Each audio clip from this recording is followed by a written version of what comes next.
My parents abandoned my 8-year-old daughter in a foreign country and flew back home. We've all decided that it's better without her, they said. I didn't cry. I took action. 2 hours later, their lives started to unravel.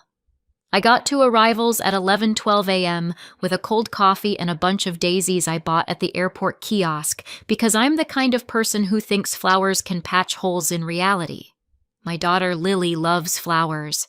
She'll press them between book pages like she's saving evidence for court. Lily doesn't have a phone. Lily is 8.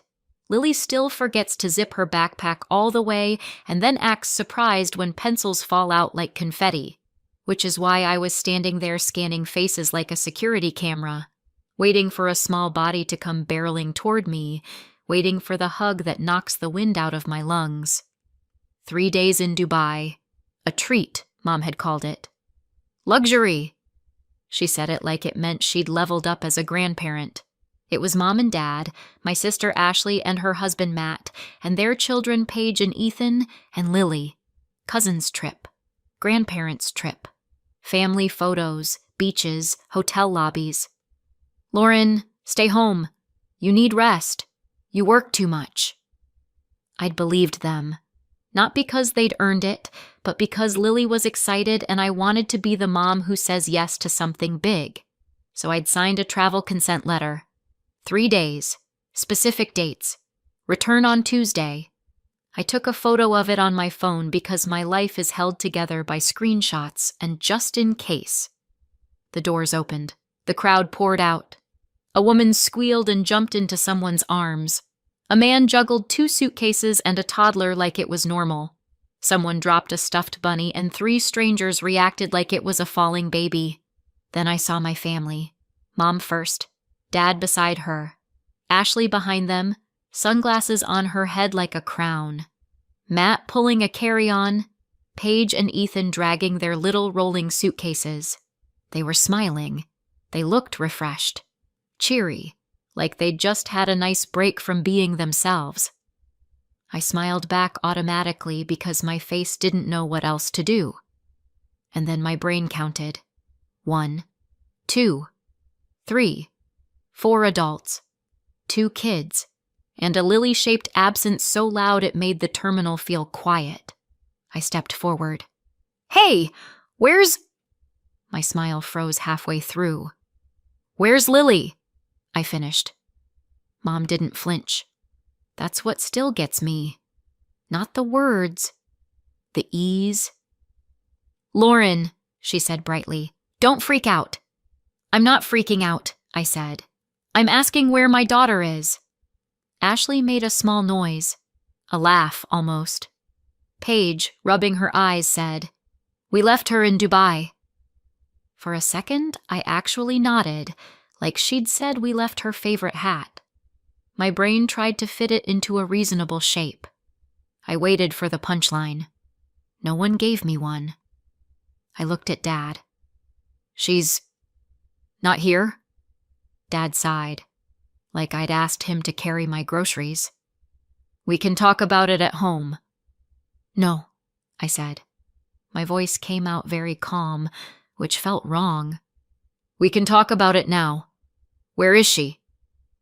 Ashley leaned in, too close. Don't do this in the airport. Do what? I asked. Collect my child? Matt shifted his bag higher on his shoulder. He wouldn't look at me. Mom lowered her voice like she was soothing a toddler. Everything's fine. Ethan, still blunt in that kid way, said, She's with her dad. That word landed and didn't bounce. Her dad. Cole. My ex-husband. My former husband. My former problem. The man who vanished after our divorce like he'd been raptured. 3 years. No contact. No support. No, how's Lily? No birthday cards. No money. Nothing. Lily barely remembered him. When his name came up, she'd squint like she was trying to place a character from a book she read a long time ago. I stared at Ashley. You gave Lily to Cole. We didn't give her, Ashley said. We left her with her father. Mom's smile tightened. We've all decided that it's better without her. I felt my throat go dry. Better without my 8-year-old? Dad's voice went firm. Lauren, you're barely managing. You work nonstop. You're stressed. You can't give her what he can. He's her father, Mom added. He has resources, a stable life, opportunities. Opportunities. That word sounded like something you put in a brochure. I looked at their faces again, searching for any sign of panic, any sign they'd made a horrible mistake. Nothing. They were calm. They were satisfied. I took a breath through my nose. Give me his address. Ashley laughed. A real laugh. No! Give me his phone number. No! Dad's jaw tightened. You're not going to rush over there and cause trouble. What trouble? My voice cracked on the last word. I want my child. Mom's eyes narrowed. Lauren, stop. This is done. Done. Like custody was a group decision made over brunch. I pulled my phone out. My hands were shaking now, but the movement helped. It made it feel like I was doing something. I called Cole's old number. Voicemail. Again. Voicemail. I turned away from them because if I kept looking at their faces, I might do something that got me banned from airports forever. I opened Google and typed his name like he was a missing package. Cole had been private when he vanished, like he didn't exist. Now he was everywhere. LinkedIn, company page, press photos, Cole shaking hands with men in suits, Cole smiling next to tall glass buildings. Cole posted like someone who wanted to be seen. I scrolled until my thumb hurt, and then I saw it. A post from 2 hours ago. A photo of Cole in a bright, expensive-looking place, his arm around a small figure in pink. Lily, her hair, her posture, the way she held her shoulders when she was trying not to cry. My stomach dropped like I'd stepped off a curb and the ground wasn't there. The caption said something about family, about blessings, about being proud. He hadn't been proud for 3 years. He hadn't been anything. My eyes blurred, not from tears yet, from the sheer shock of it. Behind me, Ashley said, "Don't be dramatic, Lauren." I turned back slowly. Mom and Dad and Ashley and Matt and Paige and Ethan stood there in the airport like they'd done something generous. They didn't look afraid. That told me everything. I didn't cry. Not there. Not yet. I looked at them and said, very quietly, "You've made a mistake." Mom tilted her head like I was being childish. "You'll see." I stared at her for a long second. Then I nodded once, because I could feel something in me shifting into place, the cold, glassy feeling right before the shatter. And I knew this wasn't going to be a family argument. This was going to be a rescue. People ask me now, "Didn't you see it coming?" They always say it like I missed something obvious, like there was a flashing sign that read, "Today, your family commits a felony." The truth is, I saw the pattern. I just never imagined the pattern would swallow my child. My sister Ashley was the favorite. That was the family's original religion. When we were kids, Ashley got praise the way other kids got snacks, constantly, without asking, like it was just there. If Ashley wanted a new outfit for a school event, Mom and Dad made it happen. If I needed something, I was independent, and they were so proud I could figure it out. As adults, the favoritism didn't disappear. It got a budget. Mom and Dad helped Ashley's whole household like it was their personal project. Ashley, Matt, Paige, Ethan, money here, help there, cover a bill. Just until payday. Pay for sports fees, pay for a family weekend, pay for flights, pay for vacations. They traveled with Ashley's family too. Real trips. The kind with matching family photos and resort bracelets. Me and Lily weren't part of those trips. Not in a dramatic, you're not invited way. In a quiet, We forgot to include you whey, the kind you're supposed to swallow without making anyone uncomfortable. And I did swallow it, for a long time. Because I wanted Lily to have grandparents, and because there's a special kind of exhaustion that comes from arguing with people who insist you're the problem. Then there was Cole. I've learned people like simple villains. They like the story where he was awful from day one and I escaped like a hero. It wasn't like that. Cole could be charming. That was his skill. He could walk into a room and make people feel chosen. He did it to my parents. He did it to strangers. He did it to Lily too, in short bursts. When Lily was little, he'd scoop her up and act like Father of the Year for an hour. He'd make pancakes. He'd play games. He'd take photos. Then the hour would end, and he'd disappear into his phone. Emails, calls, work. He wasn't cruel. He was absent in a way that makes you question whether you're asking for too much. We separated when Lily was around 4. That year before the divorce was a mess. He was inconsistent then, showed up sometimes, vanished sometimes, enough to confuse Lily. She'd ask, "When is Daddy coming?" And I'd say, "Soon," because I didn't know what else to do with a 4-year-old's hope. The divorce was finalized when she was 5, and after that, Cole vanished completely. No every other weekend, no holiday schedule, no calls, no visits, no support. 3 years. Lily stopped asking eventually, not because she didn't feel it, but because kids adapt when adults don't. By 8, Cole wasn't a presence. He was a name. Meanwhile, I was a teacher. Middle school. The age where kids are old enough to say something devastating and young enough to not even know it was a weapon. I love my job. I do, but teaching as a single mom is basically a permanent state of triage. Paycheck to paycheck. Bills, groceries, shoes that somehow always need replacing. The endless math of what can wait until next month. I couldn't afford big trips. I couldn't afford fancy. I couldn't afford a lawyer to hunt down a man who didn't want to be found. And then Mom and Dad announced Dubai. They said it casually, like they were going to the mall. I remember thinking, that's not their usual. They normally did budget trips, deals, packages. "We found a great price." That was their favorite sentence. Dubai didn't sound like a great price. Dubai sounded like someone else paid. But I didn't accuse them. Because if you accuse Mom of something, she becomes a wounded saint. Then they invited Lily. Not me. Just Lily. It was rare. That's the point.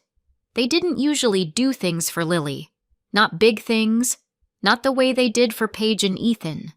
So when they said they wanted Lily to come, part of me wanted to believe it meant something. Maybe they were trying. Maybe they'd noticed the imbalance and felt guilty. Maybe this was their attempt to be better grandparents. Also, Lily was excited. Dubai sounded magical. Tall buildings, pools, desert, fancy breakfast buffets, and I couldn't give her that. So I said yes. I signed the travel consent letter for 3 days. I took a photo. I packed her little suitcase. I wrote her name on everything like it was summer camp. During the trip, I tried to call, not constantly, just enough to hear her voice. Every time someone answered with an excuse. She's swimming. She's eating. She's tired. She's having fun. Ashley sent photos. Lily holding an ice cream. Lily smiling in a hotel lobby. Lily next to Paige and Ethan with matching sunglasses. Everyone looked cheerful. So I told myself it was fine. Because I'm a mother, not a detective. And that's how I ended up at the airport with daisies and coffee, smiling at my family. Until I realized the only person I cared about wasn't with them. Dubai hadn't been a gift. Dubai had been a handoff.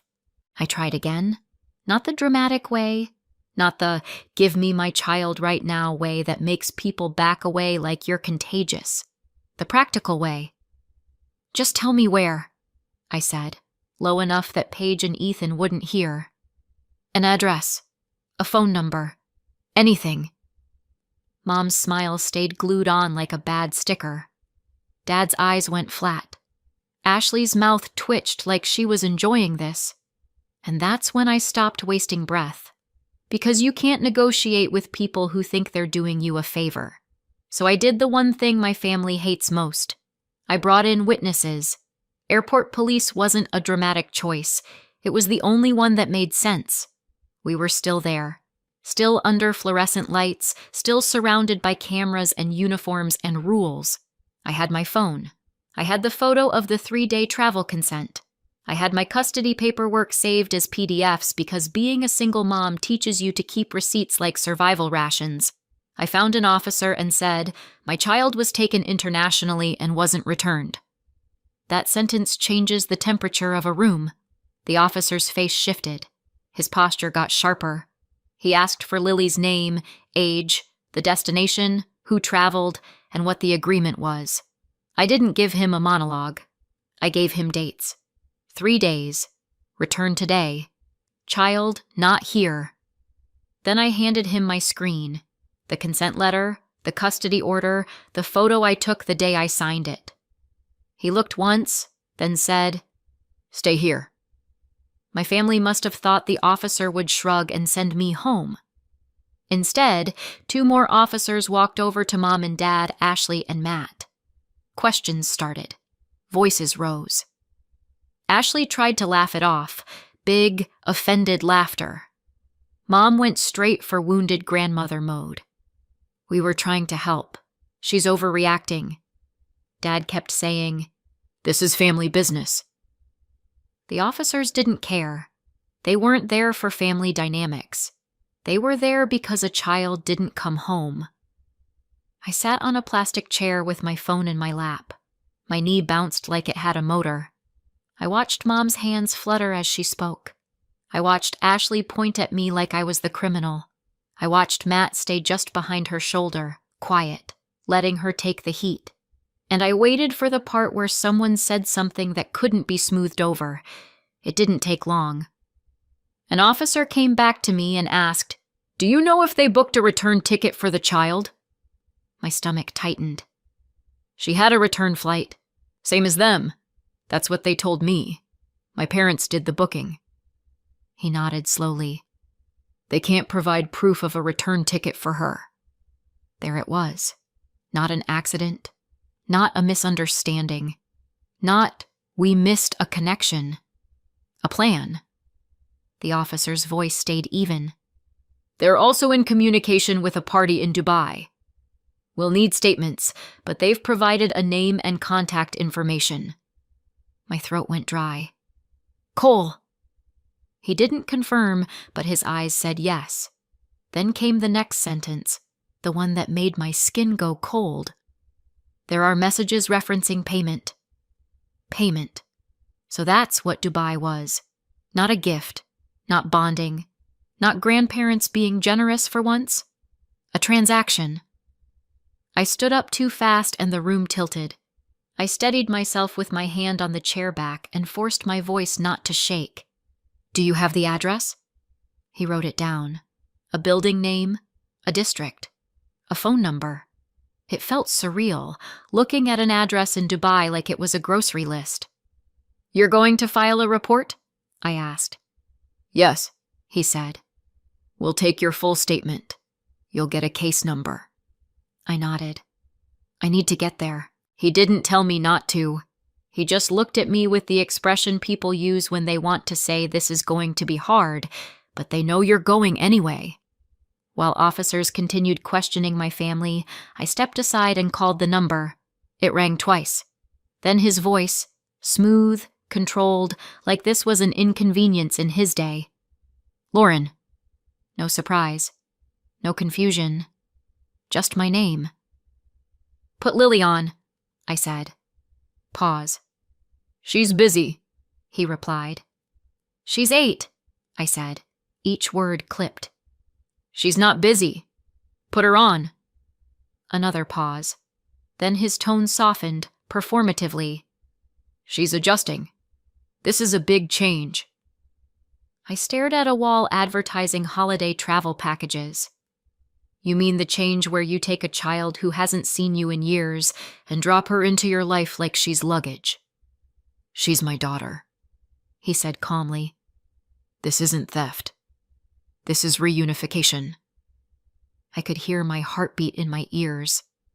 I have sole legal custody. That's American paperwork, he said.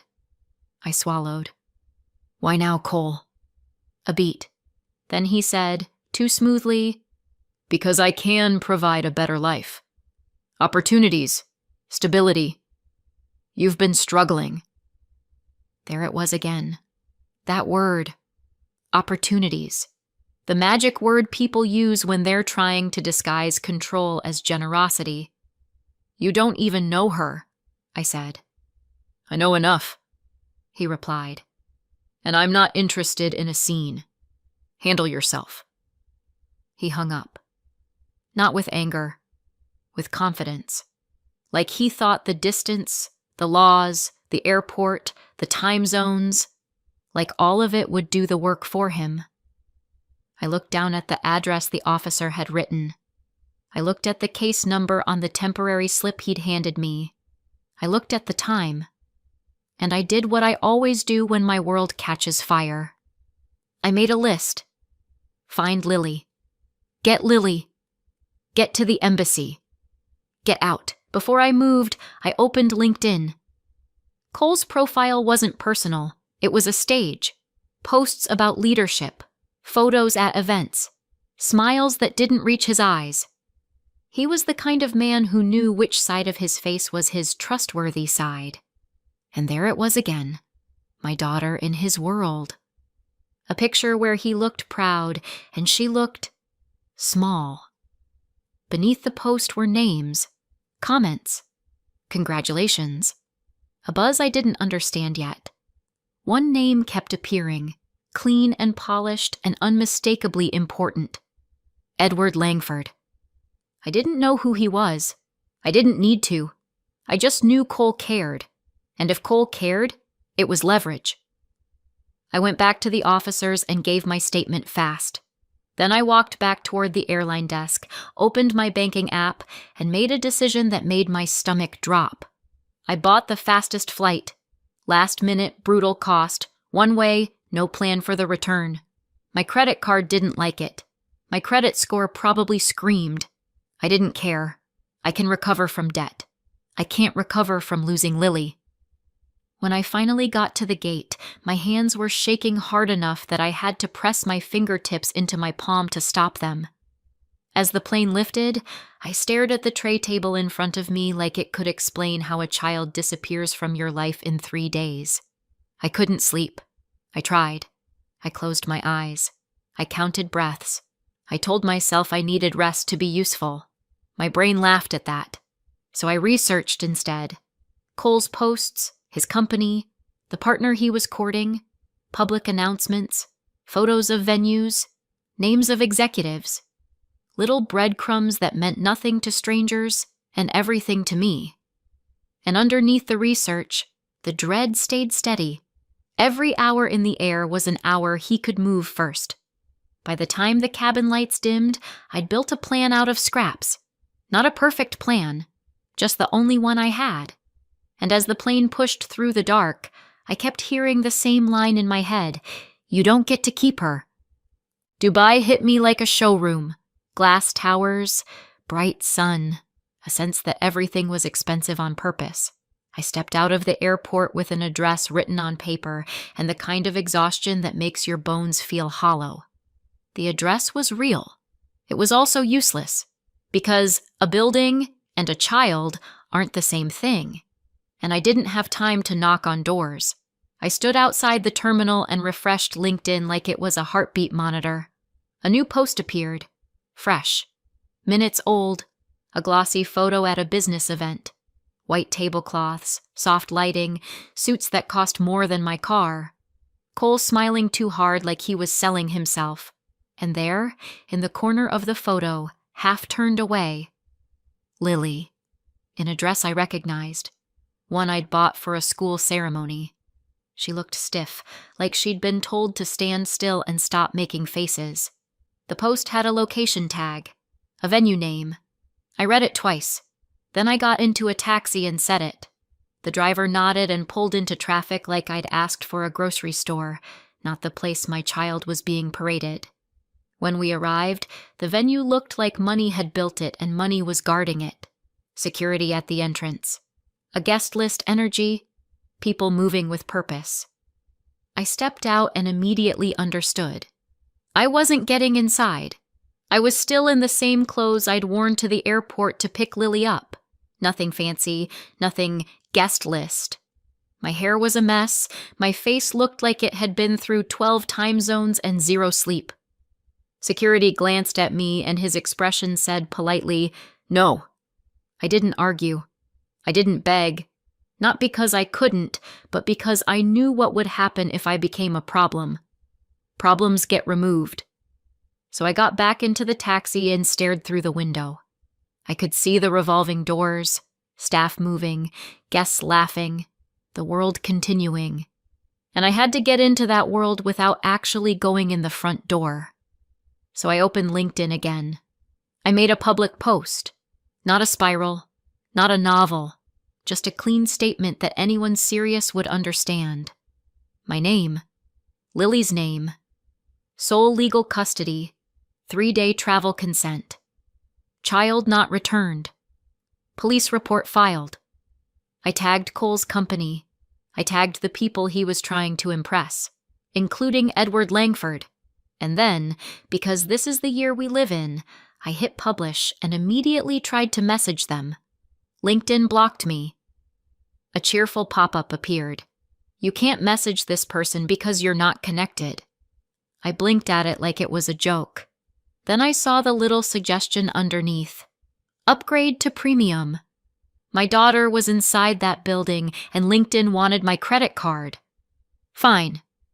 I upgraded right there in the taxi, my hands shaking so badly I typed my card number wrong twice. Premium activated. And then I sent private messages like my life depended on it, because it did. To Edward Langford first, then anyone else tagged, then anyone with a title that looked like they had authority. My messages were short and polite in the way that terrifies people. I am the mother and sole legal custodian. My child was taken under limited consent and not returned. I have documentation and a police report. I can provide proof immediately. Then I attached the receipts privately, custody order, consent letter, police report reference, screenshots of the coordination and payment trail the officers had flagged. I wasn't trying to win a debate. I was trying to poison a deal. When I finished, I put my phone down and stared at the entrance like it might spit my child out if I stared hard enough. Minutes passed. Then more. The taxi air conditioner hummed. My foot tapped. My hands kept rechecking my phone like there would be a miracle notification that said, "Your child has been returned. Thank you for your patience." And then, movement. A group of men came out together. Polished. Expensive. Not the kind of people who argue in public. One of them matched the face from Cole's posts perfectly. Edward Langford. They got in their cars and left. Fast, clean, like they wanted no trace of this place. I stayed where I was. Lily hadn't come out yet. More people. Doors opening, closing. The night dragging. My chest tight. Then, Cole.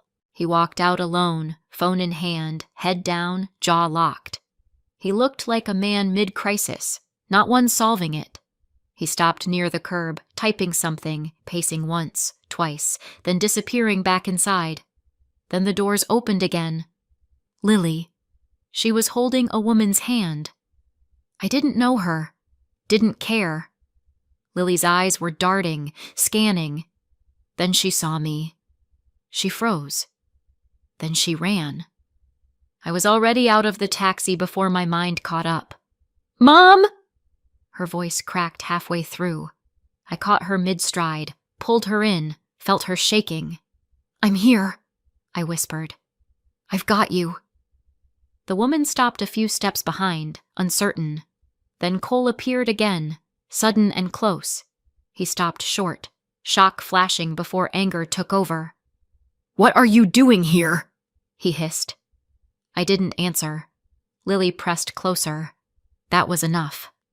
I turned, keeping her tight against me, and walked back to the taxi. Cole's voice followed, sharp, furious words I didn't bother to hear. We got in. Doors locked. The city blurred as we pulled away. Lily's breathing hitched, then steadied. She didn't let go of my hand. "We're going to the embassy," I said. She nodded fast, still shaking. "Okay." I held her hand tighter. No more plans. No more waiting. Just get home. I won't bore you with the embassy part. We got the emergency passport, and we were on a plane home fast. The first few weeks after we got back, Lily didn't let me out of her sight. Not in the sweet, clingy way people mean when they say clingy. In the scared way. If I went to the bathroom and closed the door, she hovered outside it. If I took the trash out, she stood at the window watching, face tense, like she was waiting for me to vanish. At night, she woke up whispering, "You're still here, right?" And I would put my hand on her back and say, over and over, "I'm here. I'm not going anywhere." She didn't tell me everything at once. She told me in fragments, like her brain released it in teaspoons. She told me the woman at the venue really was a nanny, hired for the whole stretch. Cole wasn't with her much at all. He'd show up for photos, for appearances, for moments where there were other adults watching. Then he'd leave. Lily told me she cried a lot. Quiet crying. The kind you do when you're trying not to get in trouble for being upset. And she told me the part that turned my stomach cold. She was coached. If anyone asked, she was supposed to smile and say, "I want to be with Daddy." She was supposed to say, "I'm so happy here." She was supposed to say, "Daddy was amazing." She practiced it like lines for a play she didn't want to be in. 6 months later, she's healing. She's still cautious, but she laughs again. Real laughs. She sleeps better. She trusts the world in small steps. Sometimes she still checks where I am, quietly, like she's making sure reality hasn't shifted again. As for Mom and Dad, Ashley and Matt, they took plea deals for interference with custody. The numbers looked neat on paper. The consequences didn't feel neat, but they were real. 14 months probation, 184 hours community service, $2,975 in fines and fees each. Court ordered no contact with Lily. Cole realized the evidence packet was lethal. My sole custody order, the 3-day consent letter, the paid handoff, the digital trail. And he couldn't risk it escalating into criminal exposure. He also couldn't risk trouble every time he entered the U.S. because he travels back regularly, so he went for a deal. Total settlement, $401,263, broken down exactly as $43,761 in child support arrears, plus statutory interest, $342,508 lump sum civil settlement, global resolution, $14,994 for my legal costs contribution, ongoing support, $2,147 per month paid automatically through formal enforcement. No direct contact. My money panic stopped. Not because I got lucky, because I stopped being polite about people who hurt us. I didn't win by begging. I won by refusing to be powerless again. So what do you think? Did I go too far or not far enough? Let me know in the comments. And don't forget to subscribe for more.